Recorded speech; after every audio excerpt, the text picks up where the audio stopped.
अस्सलाम वालेकुम जी। वालेकुम सलाम। चाचा जी की हाल है? बड़ी खैर है अल्लाह दी जी। चाचा जी की नाम है ਤੁਹਾਡਾ? मेरा नाम जी रियाज। ਇਹ ਪਿੰਡ ਕਿਹੜਾ ਜੇ? कौड़े ਕੌੜੇ ਪਿੰਡ ਹੈ। कौड़े कोट बागड़ी। ਤੇ ਕਿੰਨੀ ਦੇਰ ਹੋ ਗਈ ਤੁਹਾਨੂੰ ਮੱਝਾਂ ਰੱਖਦਿਆਂ? ਸਾਨੂੰ ਸਨ 65 ਤੋਂ ਟੁਰ ਗਏ ਅਸਾਂ ਜਿਉਂ ਹੋਸ਼ ਸੰਭਾਲੀਏ ਤੇ ਸਾਡਾ ਵਾਲਦ ਸਾਹਿਬ ਫੌਤ ਹੋਇਆ ਤੇ ਅਸਾਂ ਮਗਰੋਂ ਮੱਝਾਂ ਹੀ ਰੱਖੀਆਂ। ਇਸ ਤੋਂ ਇਲਾਵਾ ਕੋਈ ਕਾਰੋਬਾਰ ਨਹੀਂ ਕੀਤਾ? ਨਹੀਂ ਨਾਲ ਜ਼ਿਮੀਂਦਾਰਾ ਵੀ ਹੈ ਕੋਈ ਜਿਹੜੀ ਪੈਲੀ ਹੈ ਥੋੜੀ ਬਹੁਤੀ ਬੀਜੀ ਵਾਈ ਦੀ ਹੈ।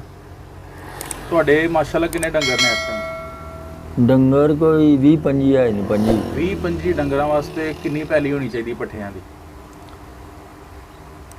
10 ਕਿੱਲੇ ਪੈਲੀ ਹੋਵੇ ਤੇ ਫੇਰ ਇਹ 20 ਡੰਗਰ ਜਿਹੜੇ ਨੇ ਪਲਦੇ ਨੇ ਆਪਣੀ ਪੈਲੀ ਹੋਵੇ ਤੇ। ਠੀਕ ਹੈ।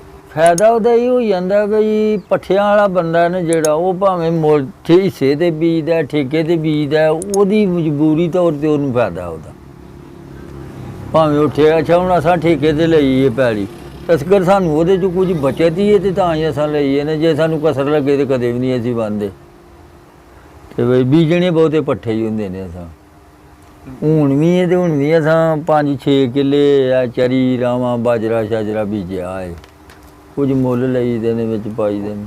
ਉਹ ਆਪੀ ਬੀਜਦੇ ਤੁਸੀਂ ਜਗ੍ਹਾ ਕਿਸੇ ਦੀ ਲੈ ਕੇ ਜਾਂ ਆ ਠੇਕੇ ਤੇ ਲੈ ਲਈਦੀ ਹੈ ਨਾ? ਸਹੀ ਹੋ ਗਿਆ। ਤੇ ਉਹ ਆਪੀ ਬੀਜ ਲਈਦੇ ਨੇ। ਜਿਹੜਾ ਬੰਦਾ ਜਿਹਦੀ ਜਗ੍ਹਾ ਆਪਣੀ ਨਹੀਂ ਉਹ ਡੰਗਰ ਰੱਖਣਾ ਚਾਹੁੰਦਾ 20-25 ਤੇ ਉਹਨੂੰ ਨੁਕਸਾਨ ਬਹੁਤ ਜ਼ਿਆਦਾ ਨਹੀਂ ਹੋਏਗਾ ਜਿਸ ਤਰ੍ਹਾਂ ਤੁਸੀਂ ਦੱਸ? ਹਾਂ ਉਹਨੂੰ ਨਹੀਂ ਕੋਈ ਫਾਇਦਾ। ਲੇਕਿਨ ਅਗਰ ਆਪਣੀ ਜਗ੍ਹਾ ਹੋਏ ਤੇ ਉਹ ਫਾਇਦਾ ਆਪਣੇ ਪੱਠੇ ਕੁਝ ਥੋੜੇ ਇਹਦੇ ਘਰ ਦੇ ਹੋਣ ਤੇ ਇਹਨੂੰ ਕੁਝ ਵਿੱਚੋਂ ਕੋਈ ਸਹੂਲਤ ਮਿਲ ਜਾਏਗੀ ਤੇ ਜੇ ਹੁਣ ਮੁੱਲ ਲੈ ਕੇ ਪਾਣੇ ਪੈਣਗੇ ਫਿਰ ਇਹਨੂੰ ਕੁਝ ਵੀ ਨਹੀਂ ਬਚਦਾ ਵਿੱਚੋਂ। ਠੀਕ ਹੋ ਗਿਆ। ਤੁਹਾਡੇ ਮਾਸ਼ਾਅੱਲਾ ਜਿਹੜੇ ਡੰਗਰ ਨੇ ਇਹ ਘਰ ਦੇ ਜੀ ਹੀ ਸੰਭਾਲਦੇ ਨੇ? ਬਾਹਰ ਦਾ ਤਾਂ ਨਹੀਂ ਕੋਈ ਬੰਦਾ? ਨਹੀਂ ਆਪੀ ਸਾਹਮਣੇ। ਕਿੰਨੀ ਦੇਰ ਨਾਲ ਉਹਨੂੰ ਖੋਲਦੇ ਹੋ? ਇਹ ਸਵੇਰੇ 10 ਵਜੇ ਖੋਲੀਆਂ ਨੇ ਤੇ 4 ਵਜੇ ਆ ਜਾਣੀਆਂ ਨੇ। 10 ਵਜੇ ਖੋਲਣੀਆਂ ਨੇ ਤੇ 4 ਵਜੇ ਆ ਜਾਣੀਆਂ ਨੇ। ਉਹ ਐਨੀ ਦੇਰ 'ਚ ਡੰਗਰ ਰੱਜ ਜਾਂਦਾ? ਆ ਵੇ ਬਾਹਰ ਫਿਰਦੀਆਂ ਟੁਰਦੀਆਂ ਮੂੰਹ ਸ਼ੂ ਮਾਰਦੀਆਂ ਰਹਿੰਦੀਆਂ ਆਪਣਾ ਗੁਜ਼ਾਰਾ ਕਰ ਲੈਂਦੀਆਂ ਨੇ ਨਾਲੇ ਧੁੱਪ ਭਲਾ ਕਰਦੀ ਏ ਉੱਥੇ ਆ ਕੇ ਪਾਣੀ 'ਚ ਨਹਾਉਂਦੀਆਂ ਧੋਂਦੀਆਂ ਰਹਿੰਦੀਆਂ ਨੇ 4 ਵਜੇ ਨੂੰ ਠੰਡਾ ਹੋ ਜਾਣਾ ਫਿਰ ਘਰ ਆ ਜਾਣੀਆਂ ਨੇ ਤੇ ਚਲੋ ਫਿਰ ਬੰਨ ਲਾਂਗੇ। ਐਕ ਕਿੰਨੀ ਕੁ ਦੂਰ ਹੈ ਤੁਹਾਡੇ ਇੱਥੋਂ? ਇੱਥੋਂ ਮੈਨੂੰ ਪਤਾ ਕੋਈ 1.5 ਮੀਲ ਪਿੰਡ ਹੈ ਜੀ। ਉਹ ਡੰਗਰ ਚੁਗਦੇ ਜਾਂਦੇ ਨੇ ਤੇ ਨਹਾ ਨਹੀਂ ਸੜਕੇ ਹੀ ਦੋਲੇ ਤੇ ਮੁੰਜੀ ਲੱਗੀ ਹੈ ਸੜਕੇ ਸਿੱਧੇ ਇੱਕ ਕੀ ਖੜਨੇ ਨੇ ਦੇਖ ਕੇ ਲਿਆਉਣੇ। ਤੇ ਤੁਸੀਂ ਦੱਸ ਰਹੇ ਹੋ ਕਿ ਡੰਗਰ ਅਸੀਂ ਕੋਈ 4-5 ਘੰਟੇ ਚਾਰਨੇ ਆ, ਜਗ੍ਹਾ ਮਿਲ ਜਾਂਦੀ ਚਾਰਨ ਵਾਸਤੇ? ਉੱਥੋਂ ਲੈ ਨਾ ਪੱਠੇ ਵੇ ਕੋਈ ਤੁਹਾਡੇ ਕੋਲ ਲੈ ਲੈ ਕੁਝ ਭਾਈਆਂ ਕੋਲ ਲੈ ਲੈ ਕੁਝ ਹੋਰ ਕਿਸੇ ਕੋਲ ਲੈ ਲੈ ਤੇ ਉੱਥੇ ਫਿਰ ਉਹ ਲੈ ਕੇ ਮੁੱਲ ਪਏ ਚਾਰੀ ਦੇ। ਯਾਨੀ ਤੁਸੀਂ ਪੈਲੀਆਂ ਮੁੱਲ ਲੈ ਕੇ ਉਹਦੇ ਵਿੱਚ ਜਿਹੜੇ ਪੱਠੇ ਉੱਗੇ ਹੁੰਦੇ ਨੇ ਉੱਥੇ ਚਾਰਦੇ? ਉੱਥੇ ਚਾਰ ਵੱਢ ਕੇ ਨਹੀਂ ਉਹ ਪਾਉਂਦੇ? ਨਹੀਂ ਵੱਢ ਕੇ ਨਹੀਂ ਉਹ ਇਹ ਬੜੀ ਅਹਿਮ ਗੱਲ ਤੁਹਾਨੂੰ ਦੱਸੀਏ ਕਿ ਜਿਹੜੇ ਲੋਕ ਚਾਰਨਾ ਚਾਹੁੰਦੇ ਨੇ ਔਰ ਪੱਠੇ ਵੱਢ ਕੇ ਨਹੀਂ ਪਾ ਸਕਦੇ ਉਹ ਇਹ ਵੀ ਕੰਮ ਕਰ ਸਕਦੇ ਨੇ ਕਿ ਪੱਠੇ ਪੈਲੀਆਂ ਲੈ ਕੇ ਉੱਥੇ ਡੰਗਰ ਪੇਚ ਚਾਰੇ। ਅੱਛਾ ਹੁਣ ਸਾਡੇ ਤਕਰੀਬਨ ਡੰਗਰ ਰੱਜ ਕੇ ਆਉਣੇ ਨੇ ਆ ਥੋੜੇ ਸਾਰੇ ਪੱਠੇ ਆਹ ਕੁਤਰੇ ਨਹੀਂ ਇੰਨੇ ਕਿ ਅਸਾਂ ਪਾਣੇ ਨੇ ਤੇ ਸਾਡੀ ਰਾਤ ਟੱਪ ਜਾਣੀ ਤੇ ਨਹੀਂ ਤੇ ਇਹ 4-5 ਮੱਝਾਂ ਖਾ ਜਾਂਦੀਆਂ ਨੇ ਪੱਠੇ ਜਿਹੜੇ ਸਾਡੇ ਕੁਤਰੇ ਨੇ। ਜਿਹੜਾ ਡੰਗਰ ਵੱਜਿਆ ਰਹਿੰਦਾ ਹੈ ਔਰ ਜਿਹੜਾ ਡੰਗਰ ਚਰਦਾ ਹੈ ਉਹਦੇ ਦੁੱਧ 'ਚ ਕੋਈ ਫਰਕ ਹੁੰਦਾ? ਨਹੀਂ ਦੁੱਧ 'ਚ ਕੋਈ ਫਰਕ ਨਹੀਂ ਪੈਂਦਾ। ਡੰਗਰ ਖੁਸ਼ ਰਹਿੰਦਾ ਜਿਹੜਾ ਬਾਹਰ ਫਿਰਦਾ ਰਹੇ। ਯਾਨੀ ਦੁੱਧ ਦੀ ਮਿਕਦਾਰ ਉਹੀ ਰਹਿੰਦੀ? ਦੁੱਧ ਦੀ ਮਿਕਦਾਰ ਹੋਏ ਉਂਝ ਡੰਗਰ ਸਿਹਤਮੰਦ ਤੇ ਫਿਰਨ ਵਾਲਾ ਜਿਹੜਾ ਉਹ ਖੁਸ਼ ਰਹਿੰਦਾ। ਠੀਕ ਹੋ ਗਿਆ। ਅੱਛਾ ਇਹ ਦੱਸਿਓ ਕਿ ਤੁਹਾਡੀਆਂ ਮੱਝਾਂ ਕਿੰਨੀਆਂ ਨੇ ਤੇ ਗਾਵਾਂ ਕਿੰਨੀਆਂ ਨੇ? 13-14 ਮੱਝਾਂ ਨੇ 6 ਗਾਵਾਂ ਨੇ। ਜਿਹੜੀਆਂ 14 ਤੁਹਾਡੀਆਂ ਮੱਝਾਂ ਨੇ ਉਹਨਾਂ 'ਚੋਂ ਦੁੱਧ ਦੇਣ ਵਾਲੀਆਂ ਕਿੰਨੀਆਂ ਨੇ? ਮੈਨੂੰ ਪਤਾ 10 ਕਮੀਆਂ ਦੁੱਧ ਦੇਣੀਆਂ। ਉਹ ਔਸਤਨ ਯਾਨੀ ਐਵਰੇਜ ਅਗਰ ਕੱਢੀਏ ਤੇ ਕਿੰਨਾ ਕੁ ਦੁੱਧ ਤੁਹਾਨੂੰ ਡੇਲੀ ਮੱਝਾਂ ਦਾ ਹੋ ਜਾਂਦਾ? ਕੋਈ 1.5 ਮਣ ਹੋ ਜਾਂਦਾ। 1.5 ਮਣ ਦੁੱਧ ਜਿਹੜਾ ਵੇ ਉਹ ਤੁਸੀਂ ਪਿੰਡ ਵਿੱਚ ਵੇਚਦੇ ਹੋ ਜਾਂ ਦੁੱਧ ਹੀ ਆ ਕੇ ਖੜਦਾ ਜਾਂ ਸ਼ਹਿਰ ਵਿੱਚ ਭੇਜਦੇ ਹੋ? ਨਹੀਂ ਇੱਥੇ ਹੀ ਦੇ ਛੱਡਨੇ। ਉਹਦੀ ਜਿਹੜੀ ਇਨਕਮ ਹੈ ਉਹ ਕਿੰਨੀ ਕੁ ਆਈ ਜਾਂਦੀ ਹੈ ਅੰਦਾਜ਼ਨ? 100 ਰੁਪਏ ਕਿਲੋ ਦਿੰਦੇ ਆ। ਅੱਛਾ ਠੀਕ ਹੈ ਕਿ ਗਾਈਆਂ ਦਾ ਖਰਚਾ ਘੱਟ ਹੁੰਦਾ ਮੱਝਾਂ ਦਾ ਜ਼ਿਆਦਾ ਹੁੰਦਾ ਤੁਹਾਡੀ ਕੀ ਰਾਏ ਵੇ? ਮੱਝਾਂ ਦਾ ਖਰਚਾ ਘੱਟ ਹੈ ਗਾਈਆਂ ਦਾ ਘੱਟ। ਉਹਦੀ ਵਜ੍ਹਾ ਦੱਸਿਓ। ਬਈ ਉਹਨਾਂ ਨੂੰ ਪਾਣੀ ਵੀ ਥੋੜਾ ਲੱਗਦਾ ਖੁਰਾਕ ਵੀ ਥੋੜੀ ਖਾਣੀ ਹੈ। ਠੀਕ ਹੈ। ਤੇ ਖੁਰਾਕ ਦੇ ਮੁਤਾਬਕ ਉਹ ਗਾਈਆਂ ਦੁੱਧ ਵੀ ਬਹੁਤਾ ਦਿੰਦੀਆਂ ਨੇ। ਠੀਕ ਹੈ। ਮੱਝਾਂ ਦੀ ਖੁਰਾਕ ਬਹੁਤੀ ਤੇ ਖੁਰਾਕ ਦੇ ਮੁਤਾਬਕ ਜਾਈਏ ਤੇ ਦੁੱਧ ਥੋੜਾ ਦਿੰਦੀਆਂ ਨੇ ਗਰਮੀ ਦੇ ਮੌਸਮ 'ਚ। ਸਰਦੀਆਂ 'ਚ ਬਿਹਤਰ ਆਈ ਜਾਂਦੀਆਂ ਨੇ ਇਹਨਾਂ ਦਿਨਾਂ 'ਚ ਥੋੜਾ ਦਿੰਦੀਆਂ ਨੇ। ਅੱਛਾ ਬਜ਼ੁਰਗੋ ਜਦੋਂ ਮੱਝ ਦੁੱਧ ਦਿੰਦੀ ਹੈ ਉਹ ਫਿਰ ਦੁੱਧ ਘਟਾਉਣ ਲੱਗ ਪੈਂਦੀ ਹੈ ਤੁਹਾਡੇ ਕੋਲ ਕੋਈ ਨੁਸਖਾ ਹੈ ਵੇ ਕਿ ਉਹਦਾ ਦੁੱਧ ਕਿਸ ਤਰ੍ਹਾਂ ਵਧਾਇਆ ਜਾਏ ਕਿਸ ਤਰ੍ਹਾਂ ਉਹਦੇ ਦੁੱਧ ਨੂੰ ਮੇਨਟੇਨ ਰੱਖਿਆ ਜਾਏ? ਨਹੀਂ ਉਹ ਕੋਈ ਨਹੀਂ ਉਹ ਆਪੇ ਜਿਉਂ ਉਹਦਾ ਸੂਆ ਲੰਮਾ ਹੁੰਦਾ ਜਾਏਗਾ ਫਿਰ ਆਟੋਮੈਟਿਕ ਦੁੱਧ ਉਹਦਾ ਘਟਦਾ ਜਾਂਦਾ। ਠੀਕ ਹੈ। ਤੇ ਲਾਹੌਰ ਤੇ ਕਰਾਚੀ ਉਹਨਾਂ ਨੇ ਕੋਈ ਟੀਕਾ ਬਣਾਇਆ ਸੀ, ਉਹ ਲਾਉਂਦੇ ਸਨ, ਉਹਦੇ ਨਾਲ ਮੱਝ ਦੁੱਧ ਵੱਧ ਜਾਂਦੀ ਸੀ। ਅੱਛਾ ਤੇ ਪਰ ਅਸਾਂ ਨਾ ਉਹ ਕਦੇ ਲਾਇਆ, ਨਾ ਸਾਡੇ ਇੱਧਰ ਚੱਲਦਾ ਹੀ ਆ।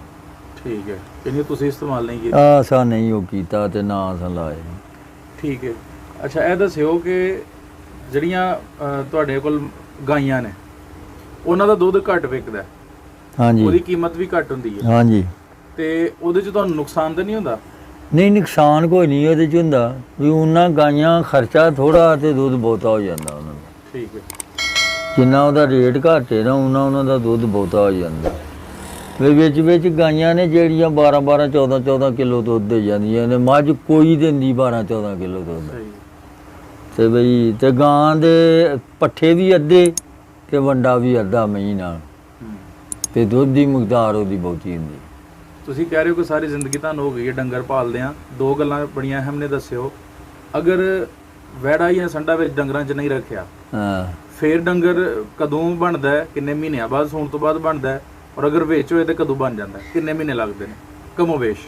ਇਹ ਮੱਝਾਂ ਦੇ ਮੌਸਰ, ਕੁਝ ਮੱਝਾਂ 2-3 ਮਹੀਨਿਆਂ ਬਣ ਜਾਂਦੀਆਂ ਨੇ, ਕੁਝ ਸਾਲ ਬਾਅਦ ਬਣਦੀਆਂ ਨੇ, ਕੁਝ ਨੇ ਵਿੱਚ ਦੁੱਧ ਸੁੱਕ ਕੇ ਬਣਦੀਆਂ ਨੇ। ਤੇ ਸੰਡਾ ਵਿੱਚ ਹੋਵੇ ਨਾ, ਤੇ ਉਹ ਜਿਹੜੀ ਅੱਗੇ ਗੱਲ ਤੁਹਾਨੂੰ ਦੱਸੀ ਵੀ ਉਹ ਫੁੱਲਾ ਫਾਲੀ ਕਰਦਾ ਰਹਿੰਦਾ, ਉਹ ਦੁੱਧ ਦਿੰਦਿਆਂ ਹੀ ਮੱਝਾਂ ਬਣ ਜਾਂਦੀਆਂ ਨੇ।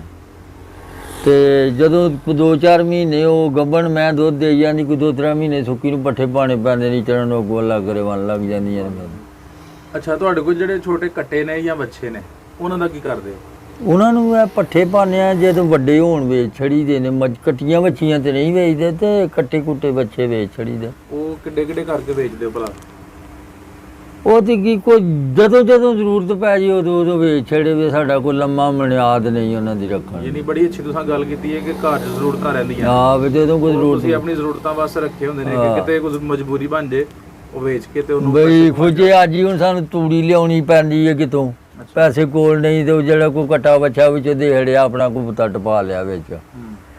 ਔਰ ਉਂਝੇ ਕਾਬਲ ਤੇ ਵੇਚਣ ਦੇ ਹੁੰਦਾ 2.5 ਸਾਲਾਂ ਦਾ ਹੋਵੇ ਤੇ ਫਿਰ 3-4 ਮਣ ਦਾ ਜਾਨਵਰ ਹੋ ਜਾਂਦਾ, ਫਿਰ ਪੈਸੇ ਵੀ ਉਹਦੇ 4 ਵੱਟ ਕਰਦੇ ਨੇ। ਤੇ ਇੰਨਾ ਚਿਰ ਸਾਡੇ ਕੋਲ ਰੱਖਣ ਨਹੀਂ ਹੁੰਦੇ ਬਈ, ਉਹ ਕਈ ਮਜਬੂਰੀਆਂ ਬਣ ਜਾਂਦੀਆਂ ਨੇ ਵਿੱਚੋਂ। ਇੱਕ ਗੱਲ ਹੋਰ ਦੱਸਿਓ ਕਿ ਜਿਹੜੇ ਲੋਕ ਨਵਾਂ ਕਾਰੋਬਾਰ ਕਰਨਾ ਚਾਹੁੰਦੇ ਨੇ, ਮਿਸਾਲ ਤੌਰ ਤੇ ਇੱਕ ਬੰਦਾ ਕਹਿੰਦਾ ਕਿ ਮੈਂ ਡੰਗਰ ਰੱਖਣੇ ਨੇ, ਉਹ ਡੰਗਰ ਝੋਟੀਆਂ ਲੈ, ਸੂਈਆਂ ਮੱਝਾਂ ਲੈ ਜਾਂ ਬੱਚੇ ਲੈ? ਨਹੀਂ, ਉਹ ਲਿਆਵੇ ਮੱਝਾਂ ਹੀ ਤੇ ਲਿਆਵੇ ਝੋਟੀਆਂ। ਨਵਾਂ ਬੰਦਾ ਹੋਵੇ ਤੇ ਨਵੀਆਂ ਹੀ ਝੋਟੀਆਂ ਲਿਆਵੇ, ਯੰਗ ਉਮਰ ਦੀਆਂ। ਉਹ ਜੇ ਲਿੱਸੀਆਂ ਵੀ ਹੋ ਜਾਣ, ਮਾੜੀਆਂ ਹੋ ਜਾਣ, ਜਦੋਂ ਵੀ ਉਹਨਾਂ ਨੂੰ 4 ਦਿਨ ਪੱਠੇ ਪਾਈ ਉਹ ਤਗੜੀਆਂ ਹੋ ਜਾਂਦੀਆਂ। ਤੇ ਜੇ ਮੱਝਾਂ ਖੋਬੜ ਲਿਆਵੇਗਾ, ਉਹ ਲਿੱਸੀਆਂ ਹੋ ਜਾਣਗੀਆਂ, ਫਿਰ ਤਗੜੀਆਂ ਨਹੀਂ ਆਉਂਦੀਆਂ, ਕਿਉਂ ਉਹਦੀ ਉਮਰ ਗੁਜ਼ਰ ਗਈ ਹੁੰਦੀ ਹੈ। ਤੇ ਨਵੀਆਂ ਝੋਟੀਆਂ ਹੋਣ ਤੇ ਇੱਕ ਤਾਂ 2-4 ਸੂਏ ਝੋ ਲਈਦੀ ਹੈ, ਜੇ ਅੱਲਾ ਨੂੰ ਜ਼ਿੰਦਗੀ ਦੇਵੇ ਤੇ ਇੱਕ ਜਦੋਂ ਲਿੱਸੀ ਹੋ ਜਾਂਦੀ ਹੈ, ਜਦੋਂ ਉਹਨੂੰ ਪੱਠੇ ਪਾਈਏ 4 ਦਿਨ, ਉਦੋਂ ਹੀ ਉਹ ਤਗੜੀ ਹੋ ਜਾਂਦੀ। ਇੱਕ ਜੇ ਕੋਈ ਜ਼ਰੂਰਤ ਪੈਂਦੀ ਹੈ, ਵੇਚਣੀ ਵੀ ਪੈਂਦੀ ਹੈ, ਤੇ ਫਿਰ ਵੀ ਕਈ ਲੈਣ ਵਾਲੇ 2-3 ਕਿਲੋ ਦੁੱਧ ਹੋਵੇ, ਉਹ ਅੱਧੇ ਪੈਸੇ ਦਿੰਦੇ ਨੇ, ਤੇ ਉਹ ਮੁੱਲ ਲੈ ਵੀ ਲੈਂਦੇ ਨੇ। ਤੇ ਮੱਝ ਉਮਰ ਸਿੱਧਾ ਹੋਵੇ, ਉਹਨੂੰ ਮੁੱਲ ਵੀ ਕੋਈ ਨਹੀਂ ਲੈਂਦਾ ਅੱਗੋਂ, ਵੀ ਇਹ ਬੁੱਢੀ ਮੱਝ, ਇਹਨੂੰ ਅਸਾਂ ਕੀ ਕਰਨਾ। ਤੇ ਤੁਸੀਂ ਕੋਈ ਮੱਝਾਂ ਛੱਜਾਂ ਵੀ ਵੇਚਦੇ ਹੋ? ਵੇਚਦੇ ਹਾਂ ਅਸੀਂ, ਪਰ ਜਿਹੜੀ ਘੂਕ ਫੜ ਜਾਏ ਵਿੱਚੋਂ। ਠੀਕ ਹੈ, ਯਾਨੀ ਜਿਹੜੀਆਂ ਸਹੀ ਚੱਲਦੀਆਂ ਨੇ ਉਹ ਨਹੀਂ ਦਿੰਦੇ। ਤੇ ਮੱਝਾਂ ਜਿਹੜੀਆਂ ਨੇ ਅੱਗੋਂ ਝੋਟੀਆਂ, ਉਹ ਸਾਰੀਆਂ ਘਰ ਦੀਆਂ ਬਣਾਉਂਦੇ ਹੋ? ਆ ਵੀ ਵਿੱਚ ਕੋਈ ਰਲ ਜਾਂਦੀਆਂ ਨੇ ਘਰ ਦੀਆਂ, ਜੇ ਨਾ ਰਲਣ ਤੇ ਫਿਰ ਮੁੱਲ ਲੈ ਵੀ ਦੀਆਂ ਨੇ। ਸਰਕਟ ਚੱਲਦਾ ਹੈ। ਹਾਂ ਵੀ ਚਲੋ, ਵਿੱਚ ਕੋਈ ਨਾ ਕੋਈ ਰਾਲੀ ਪੈਂਦੀ ਹੈ, ਵਿੱਚ ਸਾਲ 2 ਸਾਲਾਂ ਬਾਅਦ ਘਰ ਦੀ ਵੀ। ਅੱਛਾ, ਤੁਸੀਂ ਦੱਸਿਆ ਨੇ ਕਿ ਤੁਹਾਡੇ ਕੋਲ ਹਾਲ ਤਕਰੀਬਨ ਮਾਸ਼ਾਅੱਲਾ 25 ਡੰਗਰ ਨੇ। ਹਾਂ, ਛੋਟੇ 25 ਡੰਗਰਾਂ ਵਾਸਤੇ ਕਿੰਨੀ ਕੀ ਜਗ੍ਹਾ ਹੋਣੀ ਚਾਹੀਦੀ ਹੈ? 5 ਹੁਣ ਸਾਡੇ ਵਾਲੀ ਆ 2 ਗਰਾਲਾਂ ਜਗ੍ਹਾ ਜਿਹੜੀ ਅਸਾਂ ਵਾਲੀ ਹੈ, ਤੇ ਖੁੱਲੀ ਹੈ ਵੀ, ਅੰਦਰ ਵੀ ਵੱਜ ਜਾਂਦੀਆਂ ਨੇ, ਬਾਹਰ ਵੀ ਵੱਜ ਜਾਂਦੀਆਂ ਨੇ, ਵਿੱਚ ਟੋਕਾ ਵੀ ਲੱਗਾ, ਆਪੀ ਵੀ ਰਹਿਸ਼ ਵੇਚੇ, ਤੂੜੀ ਵੀ ਵੇਚੀ ਏ, ਪਾਣੀ ਦਾ ਵੀ ਇੰਤਜ਼ਾਮ ਵੇਚੀਏ ਬਈ।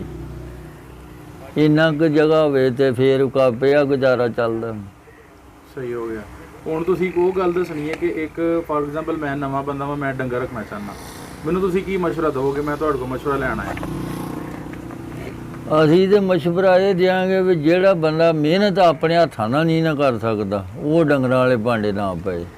ਮੁਲਾਜ਼ਮਾਂ ਦੇ ਸਿਰ ਤੇ ਰੱਖੀਏ ਡੰਗਰ ਤੇ ਉਹਨਾਂ 'ਚ ਕੋਈ ਲੱਭਤ ਨਹੀਂ। ਜ਼ਿੰਦਾਬਾਦ। ਯਾਨੀ ਅਗਰ ਡੰਗਰ ਕਿਸੇ ਨੇ ਰੱਖਣੇ ਨੇ ਤੇ ਉਹ ਆਪ ਹੀ ਕੰਮ ਆਪ ਹੀ ਕਰੇਗਾ, ਮਿਹਨਤ ਭੱਜ ਕਰੇ, ਕੇ, ਹਾਂ ਮਿਹਨਤ ਕਿਸੇ ਕਰੇਗਾ ਤੇ ਤੇ ਮੁਨੱਸਰ ਨਾ ਰਹੇ, ਕਿਸੇ ਤੇ ਇਨਸਾਰ ਨਾ ਕਰੇ। ਹਾਂ ਬਈ ਉਹ ਕਿਸੇ ਦੇ ਸਿਰ ਤੇ ਰਹੇਗਾ ਤੇ ਫੇਰ ਨਹੀਂ ਉਹ ਕਾਮਯਾਬ ਹੋ ਸਕਦਾ। ਠੀਕ ਹੈ ਜੀ ਚਾਚਾ ਜੀ ਰਿਆਜ਼ ਸਾਹਿਬ, ਤੁਸੀਂ ਬਹੁਤ ਮੁਫੀਦ ਮਾਲੂਮਾਤ ਦਿੱਤੀਆਂ ਨੇ ਔਰ ਤੁਹਾਡਾ ਬਹੁਤ ਸ਼ੁਕਰੀਆ। ਅਸਲਾਮ ਅਲੈਕੁਮ।